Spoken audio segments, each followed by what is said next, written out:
Hello दोस्तों, कैसे हैं आप लोग। स्वागत है आप सभी लोगों का आप सभी के अपने चैनल सपोर्टिंग आप फार्मेसी में।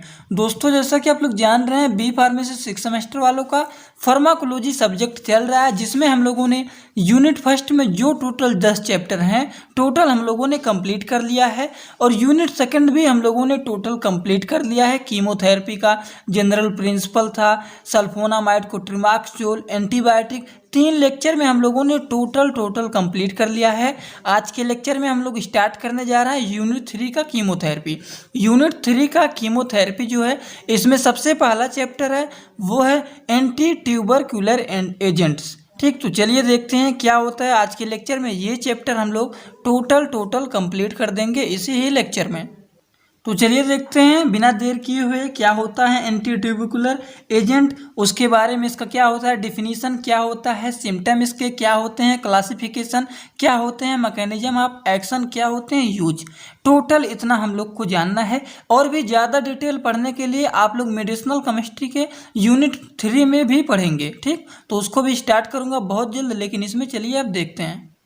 तो थोड़ा सा एक बार सुन लीजिए कि कीमोथेरेपी क्या होता है। कीमोथेरेपी के बारे में एक बार हम लोगों ने यूनिट फर्स्ट में जाना था, लेकिन थोड़ा सा पहले जान लीजिए कीमोथेरेपी क्या होता है एक बार फिर से।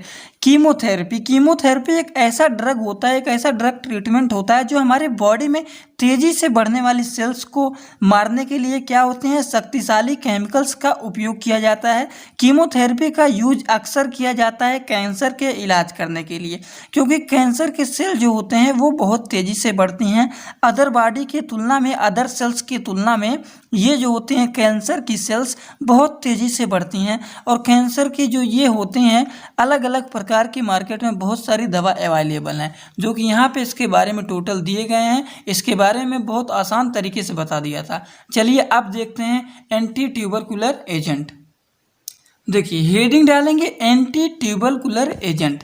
क्या होता है एंटी ट्यूबरकुलर एजेंट? ट्यूबरकुलर को ट्यूबरकुलोसिस भी कहा जाता है, और इसको टीबी भी शॉर्ट वर्ड में आमतौर पर लोग कहते हैं टीबी हुआ है, टीबी हुआ है। तो टीबी के इलाज करने के लिए जो ड्रग यूज किया जाता है, जो ट्रीटमेंट दिया जाता है, उसे हम लोग कहते हैं एंटी ट्यूबरकुलर एजेंट। क्या लिख सकते हैं इसके बारे में? These are those drug which are use for the treatment of mycobacterium tuberculosis injection. जो कि यूज किया जाता है ट्रीटमेंट के लिए मायोबैक्टीरियम ट्यूबरकुलोसिस इंजेक्शन, या फिर ये जो ग्रुप होते हैं, group of drug use to treat the tuberculosis, या फिर इसको बोलते हैं टीबी। इसके ट्रीट करने के लिए जो दवा दिया जाता है, जो यूज किया जाता है, उसे हम लोग क्या कहते हैं? टीबी, या फिर इसको ट्यूबरकुलोसिस कहा जाता है। ठीक, इसको अगर आप लोग कहेंगे कि टीसी बोला नहीं जाता है, लेकिन इसको आमतौर पर लोग टीबी ही कहते हैं। ठीक, तो शॉर्ट वर्ड में इसे टीबी कहा जाता है, जिसका फुल मतलब है ट्यूबरकुलोसिस। ठीक, ट्यूबरकुलोसिस क्या होता है, क्यों होता है, इसका सिम्टम क्या होता है, चलिए अब देखते हैं। उसके बाद एंटी ट्यूबरकुलर का क्लासिफिकेशन भी हम लोग देखेंगे। तो देखिए हेडिंग डालेंगे टीबी ट्यूबरकुलोसिस। तो ये क्या होता है? इट इज एन एक्यूट या फिर क्रोनिक कम्युनिकेबल डिजीज। क्रोनिक का मतलब क्या होता है? क्रोनिक का मतलब होता है गंभीर। कम्युनिकेबल का मतलब क्या होता है? कम्युनिकेबल का मतलब होता है एक दूसरे के पास आने से ये बीमारी होता है। जैसे कोरोना चल रहा था, तो कोरोना अगर किसी को हुआ है तो उसके पास अगर लोग जाते थे तो वो भी संक्रमित हो जाते थे। तो इसी तरीके से टीबी की बीमारी जिसे हो जाता है, तो उनको ज़्यादातर बोला जाता है कि मास्क का यूज करें। मास्क का यूज नहीं करते हैं तो उनसे थोड़ी सी दूरी बना के रखना चाहिए, क्योंकि ये कम्युनिकेबल डिजीज होता है। एक लोग से दूसरे में बहुत आसान तरीके से ये बैक्टीरिया चले जाते हैं, जो कि किसके कारण होता है? Caused by the aerobic bacteria. ठीक, इसके कारण ये होता है माइकोबैक्टीरियम ट्यूबरकुलोसिस। ठीक, इसी के कारण ये होता है। यहाँ पे देखिए सीधा सीधा दिया गया है, it is an acute chronic communicable disease, जो कि किसके कारण होता है? माइकोबैक्टीरियम ट्यूबरकुलोसिस के कारण। ठीक, और माइकोबैक्टीरियम ट्यूबरकुलोसिस को आप लोग एसिड फास्ट एरोबिक बैक्टीरिया भी कह सकते हैं। और ये जो होता है माइकोबैक्टीरियम बोविस एंड इनेमिया होते हैं, एनिमल में ज़्यादातर ये भी होते हैं। और ये मेनली अफेक्ट करते हैं रिस्पायरेटरी ट्रैक में, मेनली अफेक्ट करते हैं ये लंग्स में। तो इसमें एक वर्ड और भी लिख सकते हैं, एक पॉइंट और भी बढ़ा सकते हैं, it mainly affect the respiratory tract, mainly lungs. Can also spread to the other part of your body like brain हो गया, स्पाइनल कार्ड हो गए, ठीक, ये सब में अदर जगह पर भी ये क्या कर सकते हैं, इफेक्ट कर सकते हैं। अब हम लोग बात करने जा रहे हैं ट्यूबरकुलोसिस टीबी का सिम्टम के बारे में। चलिए देखते हैं इसके कौन कौन से सिम्टम होते हैं। सबसे पहला सिम्टम हो गया क्रोनिक कफ हो गए, फीवर हो गए। कफ के साथ साथ इसमें क्या हो सकता है, बॉडली म्यूकस, वेट लॉस भी हो सकता है, ठीक, ये सब इसके कुछ हो गए सिम्टम। एक्स्ट्रा पुल्मोनरी टीबी क्या होते हैं, ये एक डिजीज होता है जो कि इन्वॉल्व होता है पार्ट इन पैरेंडेमिक, जैसे प्लूरा हो गया, पेरिकार्डियम हो गया, लिम्फ हो गया, नोड हो गया। It is a more common patient suffering from the AIDS, HIV, dose, smoke, ठीक, ये सब इसके कुछ सिम्टम हो गए। ये इसके बारे में थोड़ा सा एक्स्ट्रा पुल्मोनरी डिजीज हो गए, ठीक। आई होप आप लोग को समझ में इतना तो आ गया होगा कि ट्यूबरकुलोसिस क्या होता है।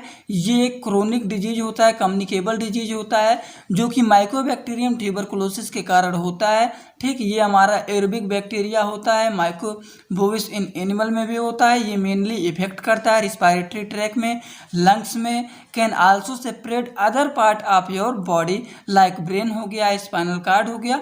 ये सब हम लोगों ने ट्यूबरकुलोसिस के बारे में देखा है। और एंटी ट्यूबरकुलर एजेंट क्या होता है, इसका डिफिनीशन भी हम लोगों ने देख लिया। अब हम लोग मोस्ट इंपॉर्टेंट बात करने जा रहे हैं जो एग्जामिनेशन में ज़्यादातर पूछता है, classification of anti tubercular agent. तो चलिए देखते हैं इसका क्लासिफिकेशन क्या होता है और कौन कौन से इसके मैकेनिज्म होते हैं। अब देखिए हेडिंग डालेंगे classification of anti tubercular agent. तो एंटी ट्यूबरकुलर एजेंट का इसमें 3 सर्कुलर होते हैं, जैसे कि सबसे पहला फर्स्ट लाइन ड्रग हो गया, फिर सेकेंड लाइन ड्रग हो गया, फिर नेवर ड्रग एंटीबायोटिक हो गया। सबसे पहले ड्रग दिया जाता है फर्स्ट लाइन ड्रग, अगर इनसे नहीं ठीक होते हैं तब हमारा दिया जाता है सेकेंड लाइन ड्रग, फिर अगर उससे भी नहीं ठीक होता है पेशेंट तब ये लास्ट में दिया जाता है। तो फर्स्ट लाइन ड्रग कौन कौन से होते हैं, रिफाम्पिन हो गया, आइसोनाइट हो गए, पायराजीनामाइड हो गया, एथिनम ब्यूटोनॉल हो गया, उसके बाद स्ट्रेप्टोमाइसिन हो गए, ठीक। उसके बाद सेकेंड लाइन ड्रग में हमारे आते हैं कौन कौन से ड्रग, कैनामाइसिन हो गया, इथेनोमाइड हो गया, पैरा एम्यूनोसैलिसिलिक हो गए, एसिड हो गए, उसके बाद थायोएसिटाजोन हो गए, ठीक, ये सब आते हैं हमारे सेकेंड लाइन ड्रग में। नेवर ड्रग एंटीबायोटिक क्या होते हैं, देखिए नेवर ड्रग एंटीबायोटिक में हमारे आते हैं, ड्रग के नेम बहुत ज़्यादा इंपॉर्टेंट है।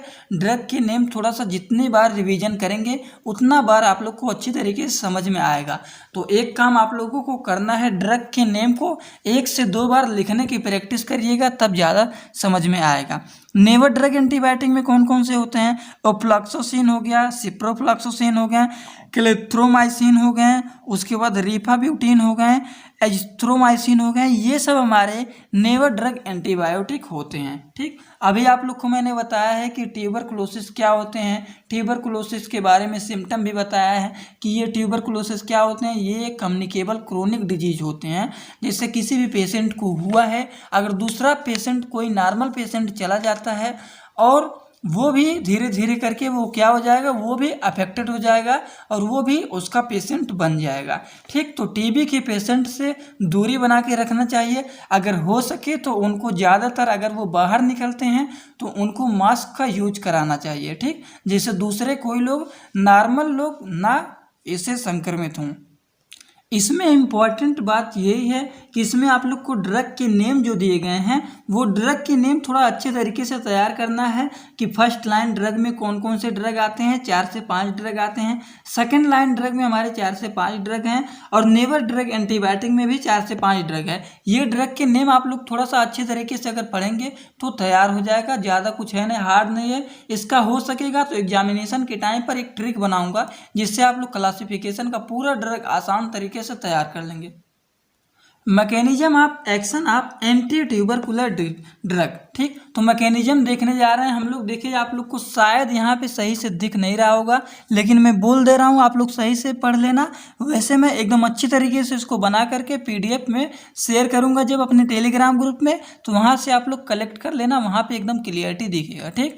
तो अगर आप लोग टेलीग्राम में नहीं ज्वाइन है तो ज्वाइन हो जाइएगा।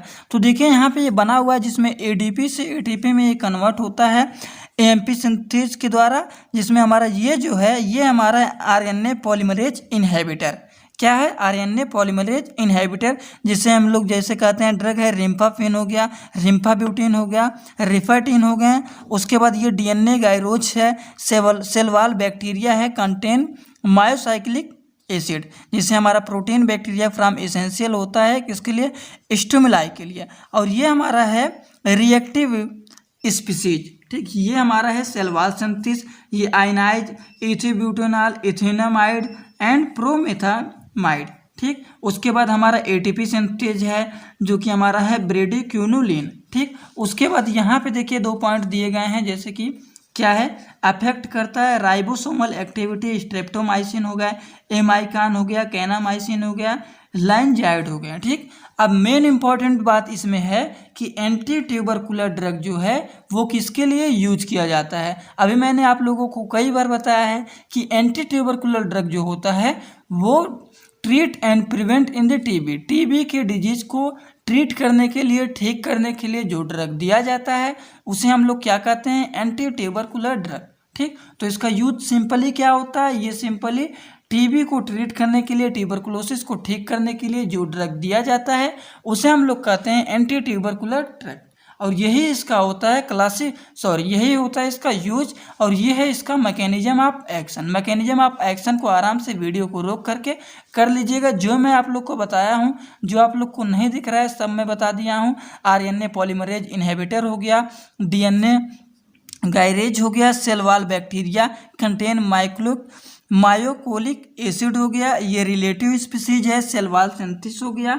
उसके बाद एएमपी सिंथेसिस हो गया, एटीपी सिंथेसिस हो गया, अफेक्ट राइबोसोमल एक्टिविटी, ठीक। एडीपी से एटीपी में ये कन्वर्जन हो रहा है हाइड्रोजन के प्रेजेंस में, और ये रिएक्टिव स्पीसीज हैं यहाँ पे।